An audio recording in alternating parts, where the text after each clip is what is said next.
우리 앞뒤 옆에 계신 성도님들에게 예수님의 사랑으로 축복합니다. 인사하겠습니다. 예수님의 사랑으로 축복합니다. 축복합니다. 예. 여러분, 하나님 보시기에 성도란 말이 가장 축복된 말이 아닐까 생각해 봅니다. 저는 성도입니다. 우린 다 주님 앞에 성도입니다. 예수님을 믿은 지 1년밖에 안 됐던, 예수님을 3대 4대 거쳐서 내가 믿어서 태어날 때부터 내가 교회 다녔던 누구든지 주의 이름을 부른 자는 구원을 받으리라. 여러분, 주님의 이름을 불러서 우리가 세례는 뭡니까?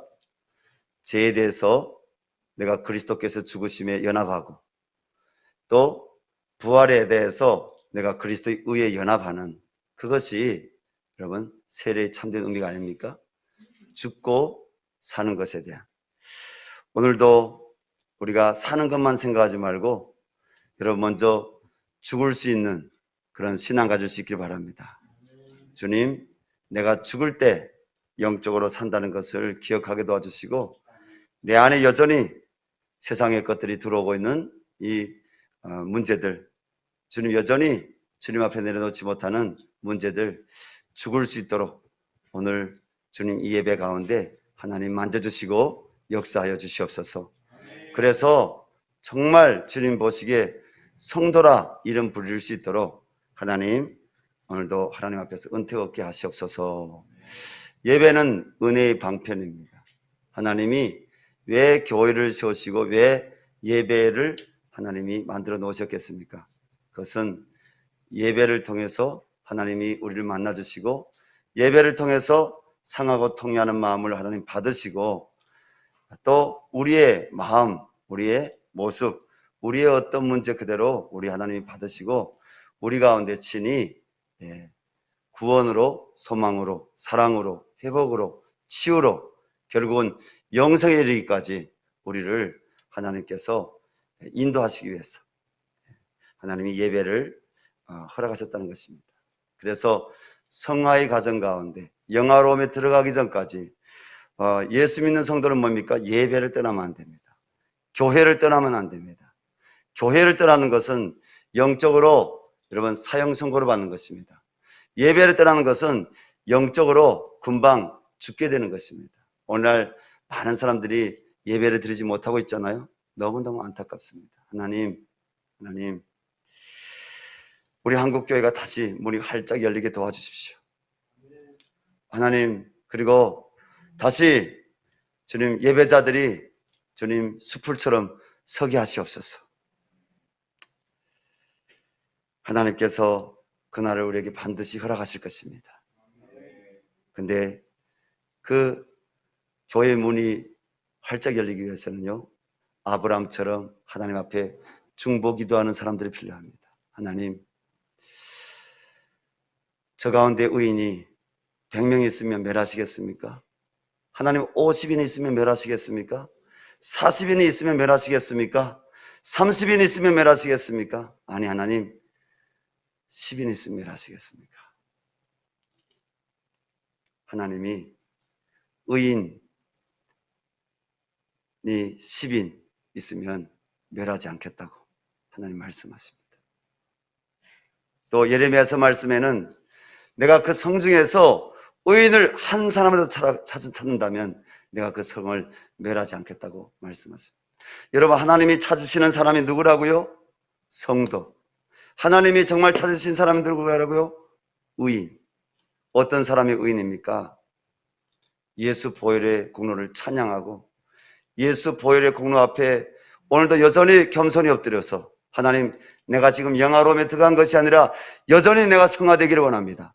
여전히 죄에 대해서 내가 죽고 하나님의 의에 대해서 내가 살기를 원합니다.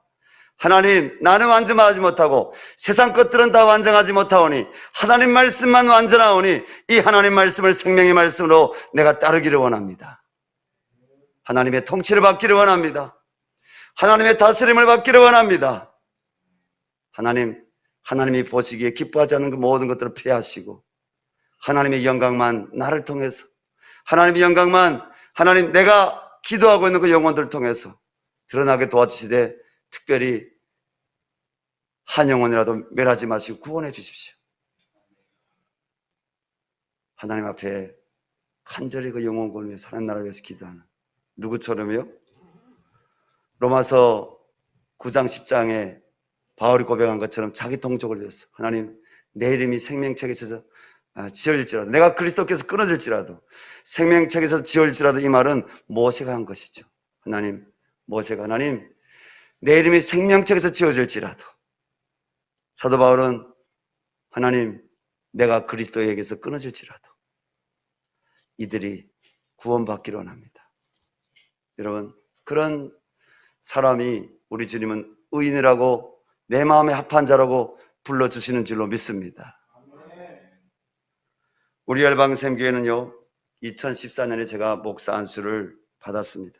그때로부터 지금까지 매달 마지막 주일 성찬 주일로 지키고 있습니다. 성찬은 교회가 예수님께서 2000년 전 이 땅에 오신 후에 예수님이 십자가 고난을 지시기 전 예루살렘에서 마지막 만찬을 제자들과 함께 하셨는데, 그때 예수님께서 떡을 떼어주시고 또 포도주 잔을 부어서 주시면서 나를 기념하라고 말씀하신 것을 지키는 것입니다. 이 성찬은 거룩한 예식입니다.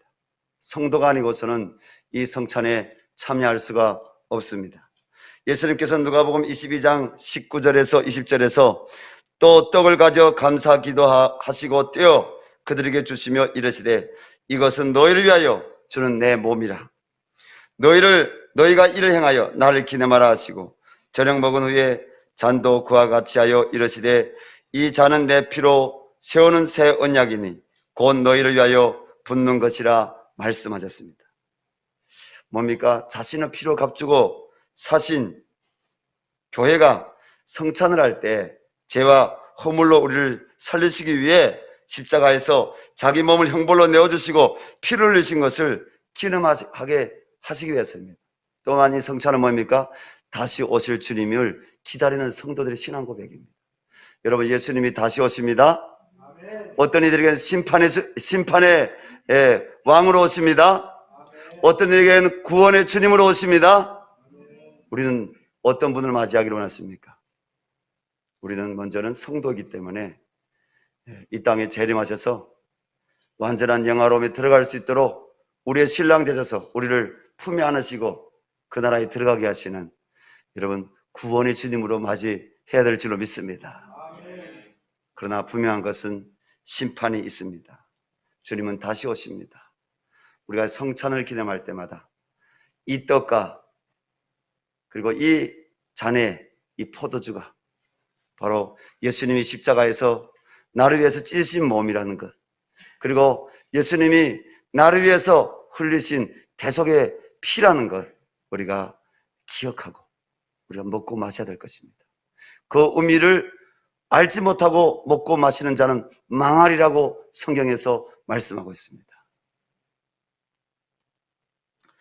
이 성찬에 참여할 수 있는 사람은요, 주님의 몸된 교회에 입교한 자와 세례를 받은 자입니다. 다시 말하면 성찬에 참여할 수 있는 사람은 예수님의 죽으심과 같은 모양으로 연합하고 또한 예수님의 부활과 같은 모양으로 연합된 자로서 예수님을 따르는 신앙을 가진 사람이어야 이 잔에 참여할 수가 있습니다.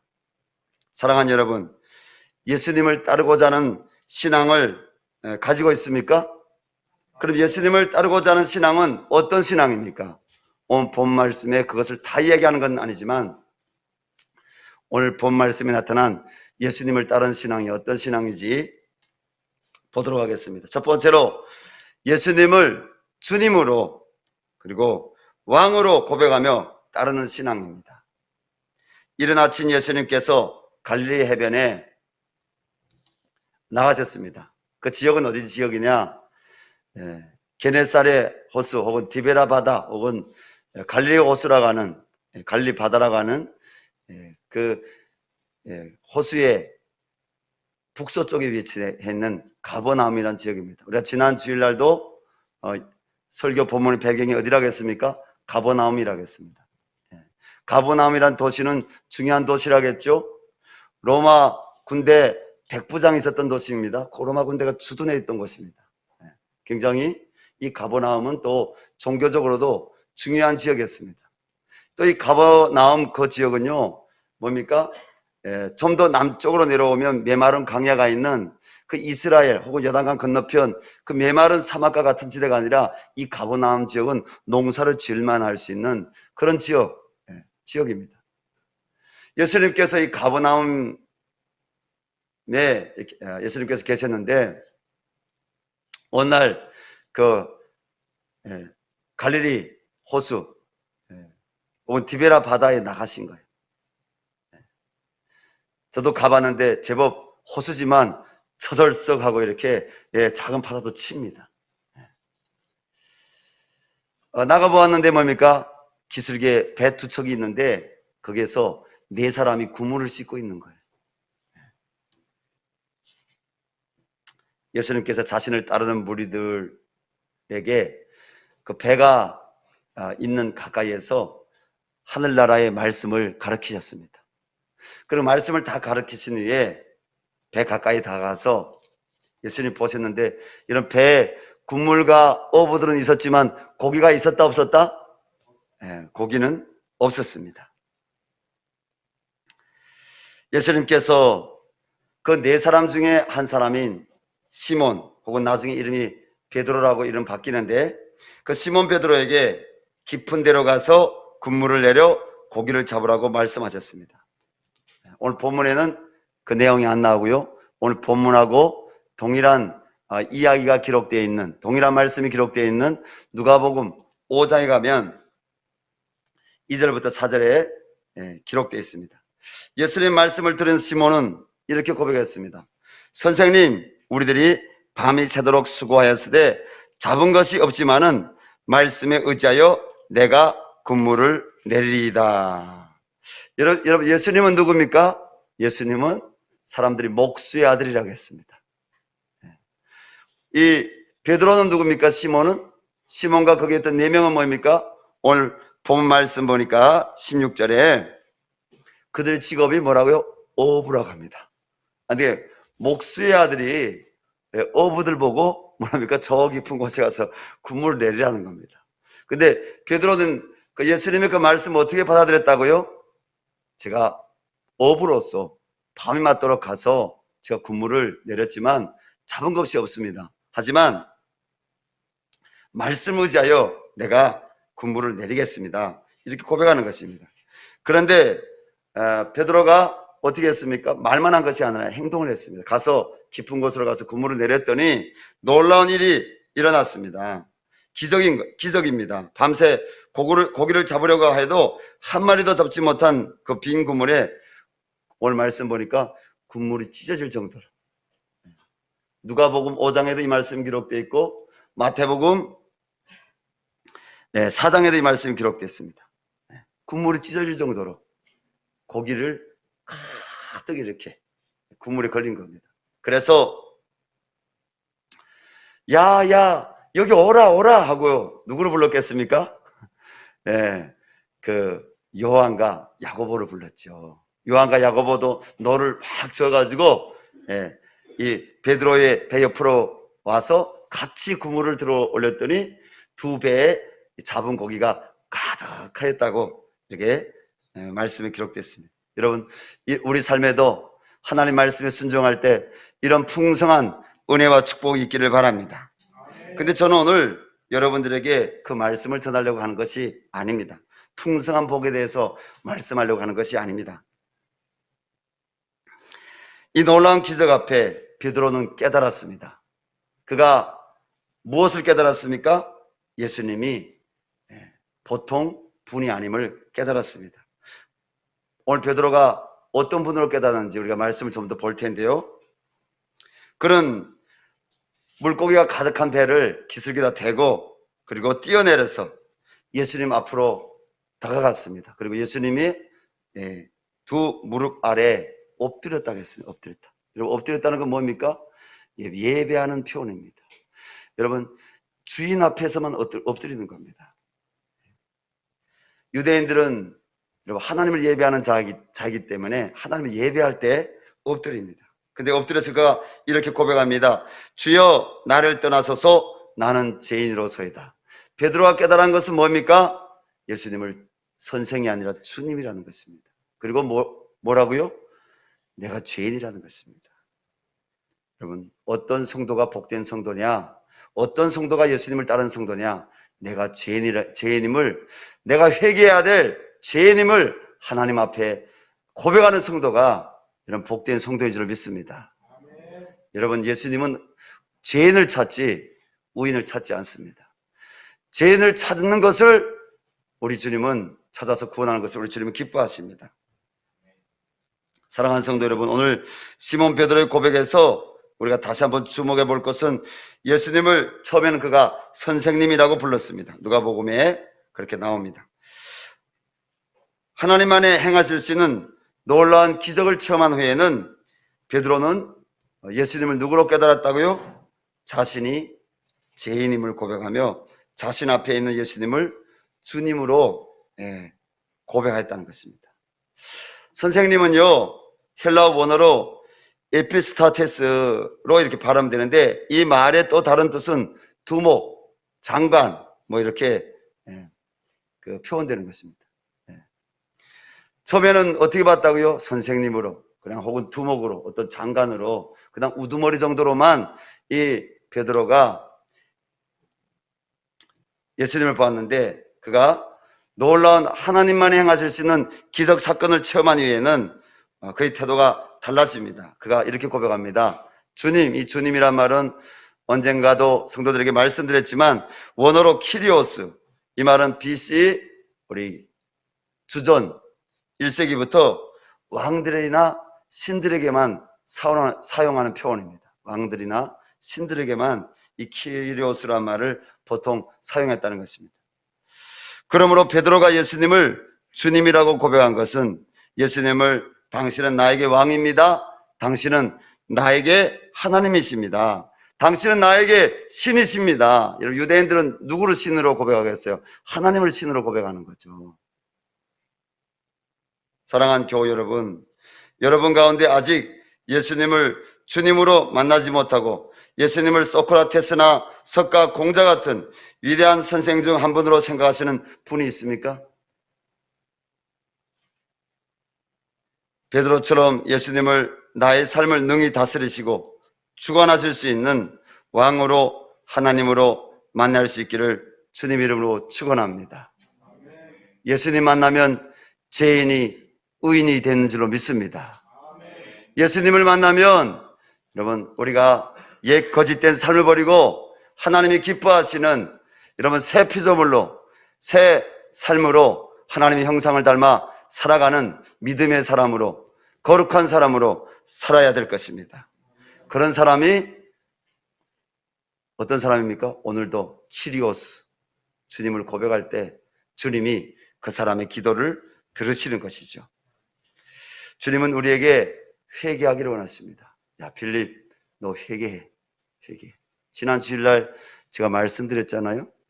제가 신대원을 졸업하고 돌아오는 그날 주님이 앞으로 제가 어떠한 삶을 살아가야 될지에 대해서 고민할 때 주님이 나에게 먼저 성령께서 주님이 떠오르게 하신 것은 뭡니까? 내가 아직 회개하지 않은 죄. 하나님이 그 장소와 그 사람들, 그 관계 속에서 일어난 하나님이 나에게 죄에 대해서 물으세요. 근데 그때 저는 회개하지 않았다고 했습니다. 그러나 주님은 회개할 때까지 하나님 사랑하시기 때문에 우리의 삶을 다스리십니다. 여러분 회개하는 성도가 복 있습니다. 회개하는 사람이 참 하나님을 여러분 나의 하나님이라고 고백할 수가 있습니다. 여러분 우리가 복음에 대해서 사는 것만 생각하시면 안 됩니다. 죽어야 됩니다. 죽지 않는 사람은 살 수가 없습니다.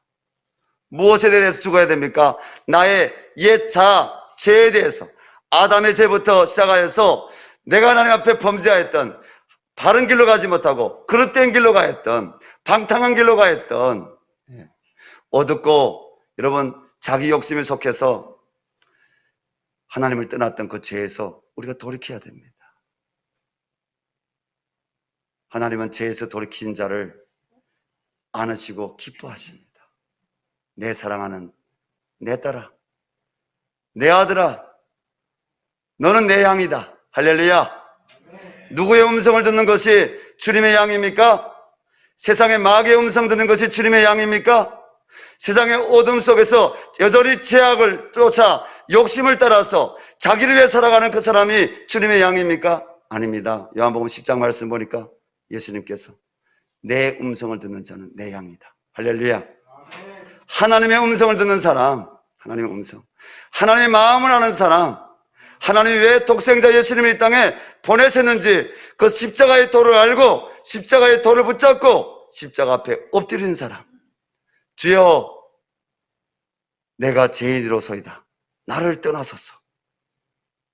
회개하지 않으면 그 영광의 존전 앞에 설 수 없다는 사실, 그 거룩한 나라에 들어갈 수 없다는 사실을 깨닫고 하나님의 은혜를 구하는 그 사람을 하나님은 성도라고 부르시고, 그 사람에게 제사함의 은총을 베풀어 주시고, 그 사람에게서 모든 흉악의 결박을 끊어버려 주시고, 그 사람을 죄에서 자유케 해주시고, 그 사람을 의의 거룩한 하나님의 백성으로 하나님의 생명책에 기록해 주시고 하나님이 은총으로 인도하신 줄로 믿습니다. 주님, 오늘도 나는 주님의 양이 되기를 원합니다. 주님의 음성을 듣기를 원합니다.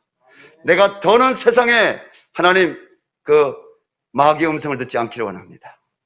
하나님의 사람으로 살아낼 수 있기를 바랍니다. 키리오스, 예수님만이 나의 왕, 예수님만이 나의 하나님이십니다. 예수님만이 나의 주님이십니다. 두 번째, 예수님의 권위 있는 말씀에 순종하고 따르는 신앙입니다. 시몬 베드로로부터 주여 나를 떠나소서, 나는 죄인으로서이다 라는 고백을 들으신 예수님께서는 시몬 베드로에게와 그 형제 안드레에게 17절, 오늘 본문 17절입니다. 17절 말씀에 나를 따라오라, 내가 너희로 사람을 낳은 어부가 되게 하리라고 그들을 복음 전도자로, 자신의 제자로 부르셨습니다. 시몬과 그 형제 안드레이는 나를 따라오라 는 예수님의 부르심에 어떻게 반응하였습니까? 어부들인 그들은 곧 자신들의 생업수단인 배와 군무를 버려두고 예수님을 따랐습니다. 여러분, 놀라운 일이 아닙니까? 이들은 어부입니다. 평생 그들은 어부로 살아가야 될 원래 사람들이었습니다.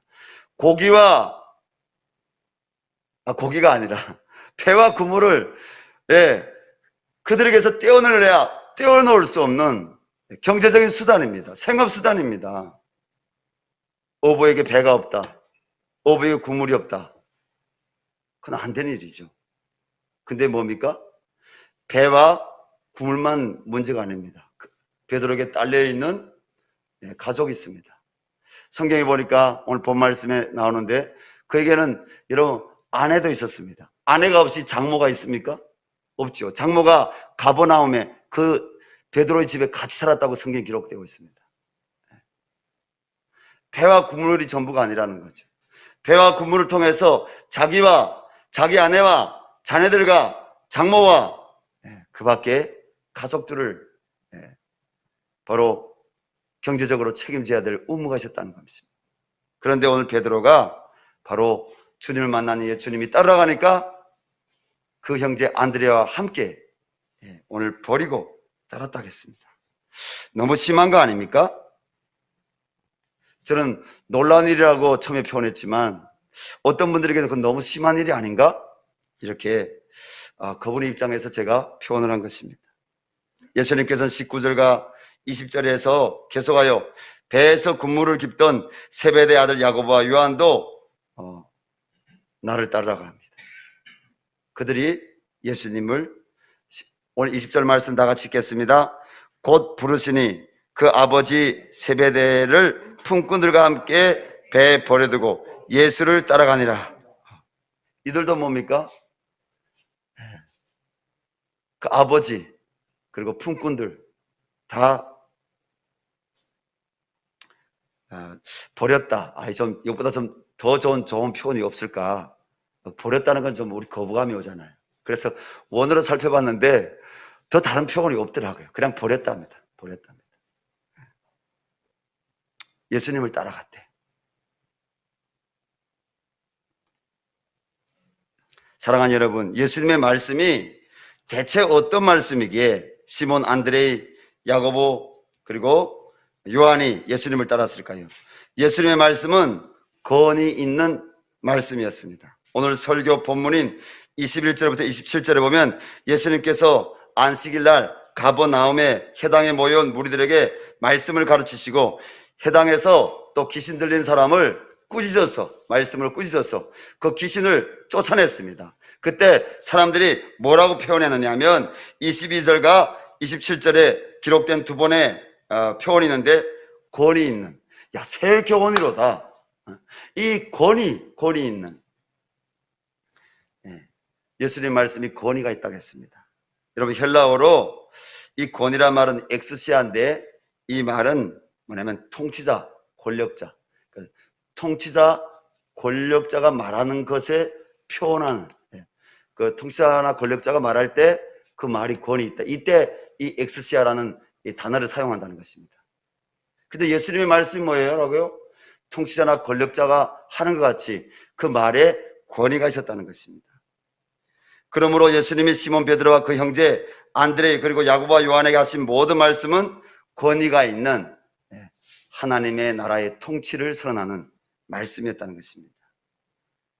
우리 사랑하는 교우들에게도 주님의 말씀이 그렇게 들리십니까?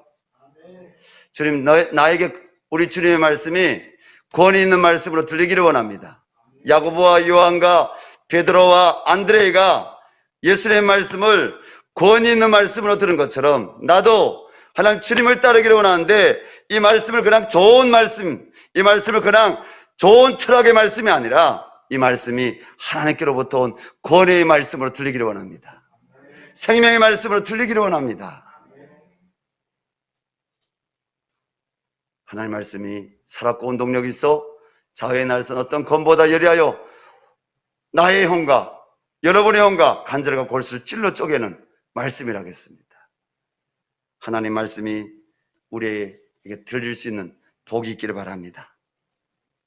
세 번째로 예수님의 부르심에 자기의 것을 희생하며 따르는 신앙입니다. 시몬 베드로와 그의 형제 안드레는 17절에 예수님께서 나를 따라오라고 부르셨을 때 18절에 곧 군무를 버려두고 그리고 예수님을 따랐다고 했습니다. 야고보와 요한도 동일했죠. 사랑하는 교우 여러분, 이처럼 예수님의 부르심을 따르는 일에는 자기가 사랑하던 소중한 것들을 버려야 하는 자기 부인과 희생이 따릅니다. 그러나 알고 보면 희생이 아닙니다.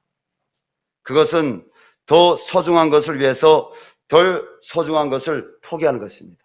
여러분, 더 소중한 것이 뭡니까? 더 소중한 것. 더 소중한 것. 하나님 나라 아닙니까? 천국이 아닙니까? 여러분, 천국을 다 얻기를 원하십니까? 여러분, 영생을 얻기를 원하십니까? 참 하나님을 만날 수 있으시기 원하십니까? 그렇다면 나에게서 소중한 것이 무엇인지 생각해 보십시오. 내가 소중하다고 생각하는 것. 제가 만난 선교사님들 가운데는 자기를 정말 희생하고 헌신한 선교사님들 저는 많이 만나봤습니다.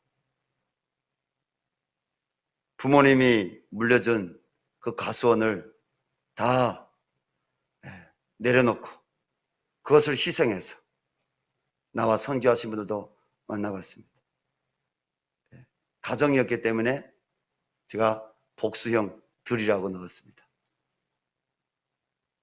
자기의 진로 전혀 문제가 없는데 미국에서 좋은 대학교 교수로 청빙을 받았지만 그 자리가 아니라 하나님이 부르신 선교지로 떠나는 그 선교사님들에 대한 이야기도 들어봤습니다.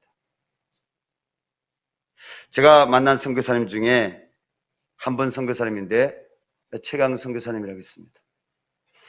중국에 있을 때 그분이 많은 우리 북한 동포들에게 예수 구원의 복음을 전했습니다.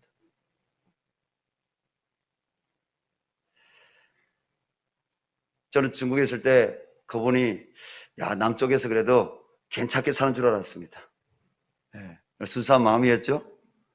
괜찮게 사는 줄.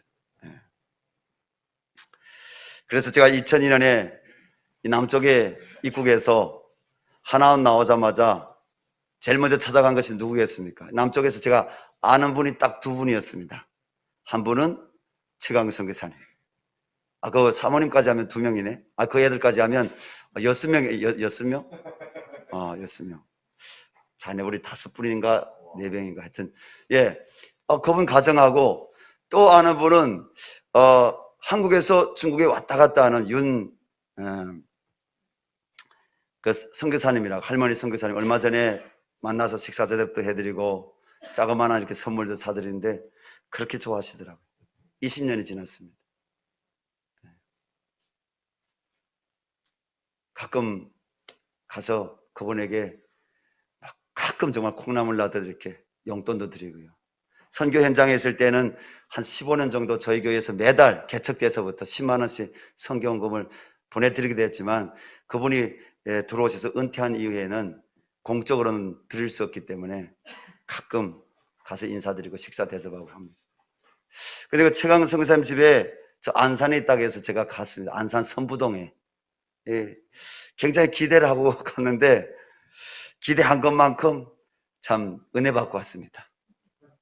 가보니까 주공 아파트에 있는 겁니다. 그것도 자기 집이 아니라 자기가 정부에서 받은 자기 이름으로 된 주공 아파트가 아니라 다른 탈북민이 잠깐 비운 그 집에 있는 겁니다. 들어가 앉았는데요, 바닥에 장판을 깔지 않은 바닥도 있었어요. 구들이 깨졌는데요, 구들장이 바닥에 이렇게 콘크리트가 깨져가지고요 구멍이 나 있는 거예요. 제가 그 집안을 이렇게 둘러봤는데 길거리에서 주워다가 놔도 여러분 그런 거 없는 거예요. 깨진 한쪽 기퉁이가 이렇게 깨진 장롱을 갖다가 이렇게 놓은 거예요. 그냥 눈물이 왈칵 쏟아졌습니다. 저는 그분이 하는 이 얘기 가운데 아직도 잊혀지지 않는 게 있습니다. 한국에 추방돼서 왔는데 막내 아이가 초등학교 몇 학년 이렇게 들어가서 공부를 하는데 어느 날 집에 와서 엄마한테 엄마 학교에서 돈을 2,000원 가져오라고 했다는지요. 근데 그 돈 2,000원이 없었다는 거예요. 그 난색해하는 그 사모의 모습을 보고 선교사님 아무 말 하지 않고 그냥 문을 열고 계단을 내려와서 바깥으로 그냥 터덜터덜거리면서 하나님 내게 어떻게 하면 이럴 수 있습니까? 하나님, 내가 저 딸에게 학교를 보내는데 딸에게 내가 줄 수 있는 돈 2,000원도 없습니다. 그렇게 눈물로 바닥을 터덜터덜거리는데요, 제가 그 다음 간증이 은혜가 되는 게 아니라 눈물이 쏟아졌습니다. 앞에 10,000원짜리 한 장이 떨어져 있더라는 거예요. 그 눈물을 흘리면서 걷는데 앞에 10,000원짜리 한 장 떨어져 있더라는 거예요. 그때 그 선교사님이 이런 고백, 하나님 나를 버리지 않으셨군요. 제가 집으로 돌아와서 너무 마음이 괴로웠습니다.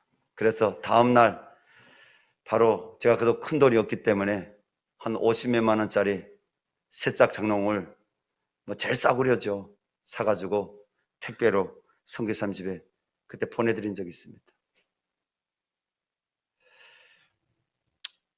그러면 자녀가 4명이에요.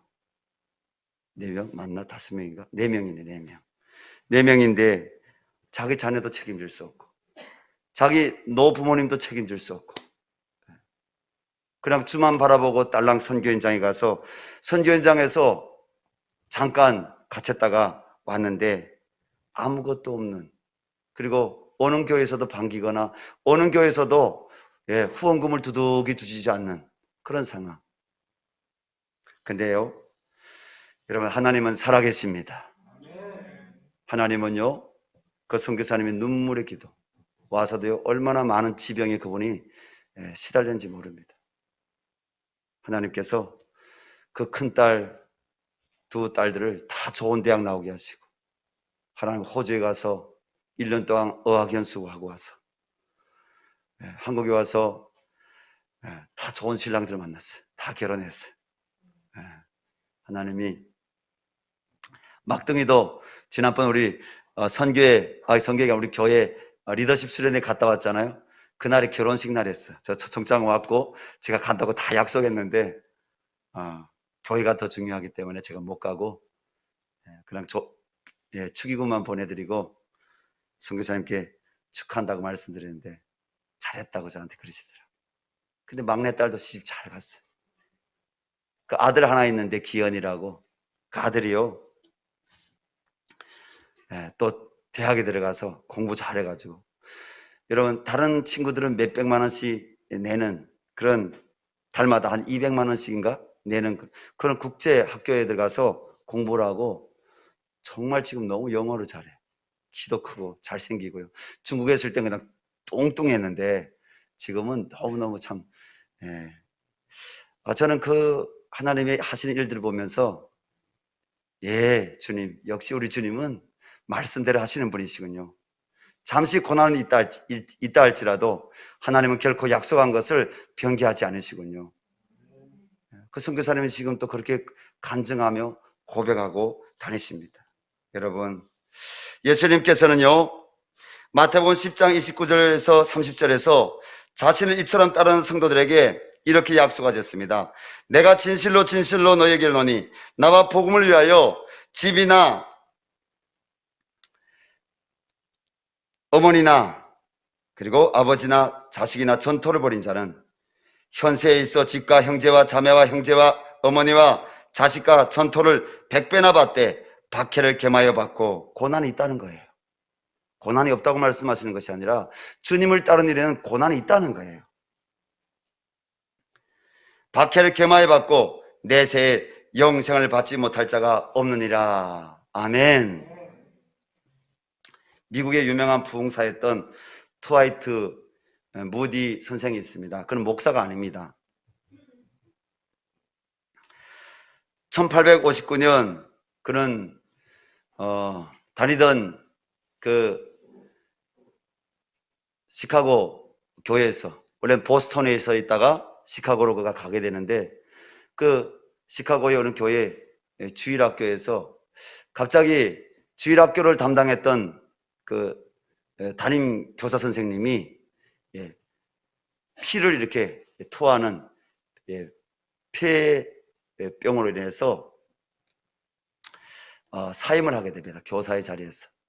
그런데 그 선생님이 맡았던 주일학교가 문제가 있는 주일학교였습니다. 한 소녀가 문제아였는데 어느 날 연락이 와서 그 담임 교사였던 선생님과 함께 그 소녀를 찾아갔습니다. 그 소녀를 찾아가서 이 담임 교사 선생님이 위로의 말이나 다른 어떤 말보다도 원색적인 복음을, 영혼에 대한 문제를 그 소녀에게 나눔을 했습니다. 그리고 그리스도에 대해서 나눔했습니다. 그때 그 소녀가 눈물을 거기에서 뚝뚝 떨구는 걸 보고 이 담임 교사가 무디에게 부탁을 합니다. 이 소녀를 위해서 기도해 줄 수가 있겠느냐. 무디는 거기에서 그 소녀를 위해서 처음 회심을 촉구하는, 하나님의 구원을 부르는, 하나님의 구원으로 초대하고 그 하나님의 임재 가운데 그 소녀가 들어갈 수 있도록 하나님의 은혜를 구하는 기도를 처음 했습니다. 그 사건이 무디로 하여금 인생을 바꾸는 사건이 되었습니다. 1860년 8개월에 $5,000씩 벌던 비엘 힐 앤드 그랜즈라는 회사를 그는 내려놓게 됩니다. 왜? 하나님의 부르심 앞에. 그는 1년에 $300를 받는 복음을 전하는 교사로 그리스도께 헌신했습니다. 그런 갈등이 있었어요. 사실은 헌신하기 전에 부르심 앞에 그 갈등에 대해서, 그 부르심에 자기가 어떻게 반응했는가에 대해서 무디는 자기 일기에 이렇게 써놓았습니다. 나는 이 경험이 뭐냐면 그 한 손의 회심한 경험이라는 겁니다. 나는 이 경험이 어떠한 대가를 요구할 것인지 전혀 몰랐다. 결국 더 이상 사업을 못하게 되었다. 사업하는 것이 싫어진 것이다. 또 다른 세계를 맛보게 되자 더 이상 돈 버는 일에는 관심이 없어졌다. 그 후 며칠 동안 내 일생 중 가장 심각한 갈등을 하게 되었다. 사업을 포기하고 그리스도의 일에 전적으로 헌신할 것인가, 아니면 계속 지금처럼 생활할 것인가에 대한 문제였다. 하나님은 올바른 선택을 하도록 도와주셨고 나는 그 선택을 결코 후회해 본 일이 없다. 한 영혼을 이 세상의 어둠으로부터 영광스러운 복음의 빛과 자유 속으로 인도하는 즐거움은 얼마나 큰 것이던가. 이것이 트와이트 무디의 부르심에 대한 고백입니다. 사랑하는 교우 여러분, 하나님을 사랑하는 성도는 예수님을 선생이 아닌 주님으로 믿고 따라야 할 줄로 믿습니다. 여러분, 하나님을 사랑하고 따르는 성도는 예수님의 권위 있는 말씀에 순종하고 따라야 할 줄로 믿습니다. 그리고 예수님의 부르심에 자기의 것을 희생하며 끝까지 여러분 주님을 따르시기를 주님의 이름으로 부탁드립니다. 오늘 예수님을 따르는 신앙이라는 말씀을 듣고 예수님을 진정으로 믿고 따르는 성도들에게 하나님의 큰 은총과 평강이 생명의 복으로 임하기를 주님의 이름으로 축원합니다. 이 시간 우리가 주님께 기도하는 시간을 갖도록 하겠습니다. 오늘 성찬주일입니다. 주님이 우리를 부르셨습니다. 우리는 주님의 부르심 앞에, 다시 오실 주님 앞에 이 떡과 잔을 우리가 받게 될 것입니다. 말씀을 들은 대로 기도했으면 좋겠습니다. 하나님, 예수님을 키리오스, 나의 왕, 나의 하나님이라고 고백할 수 있는 신앙을 끝까지 붙잡게 하여 주시옵소서. 나는 죄인으로서이다, 나를 떠나소서. 하나님 앞에 시몬 베드로처럼 고백하는 의인이 되게 하여 주시옵소서. 예수님의 권위 있는 말씀에 순종하고 따르는 신앙 붙잡기를 원합니다. 예수님의 부르심에 나의 것을 나의 것이라고 고백하지 않고 희생하며 따르는 신앙 갖기를 원합니다. 하나님, 나를 붙잡아 주시고 그 부르심 앞에 끝까지 승리할 수 있도록 도와달라고 이 시간 주여 삼창 부르고 기도하는 것과 함께 우리 교회를 위해서, 가정을 위해서, 하나둘을 위해서 우리가 기도하겠습니다. 주여, 주여, 주여.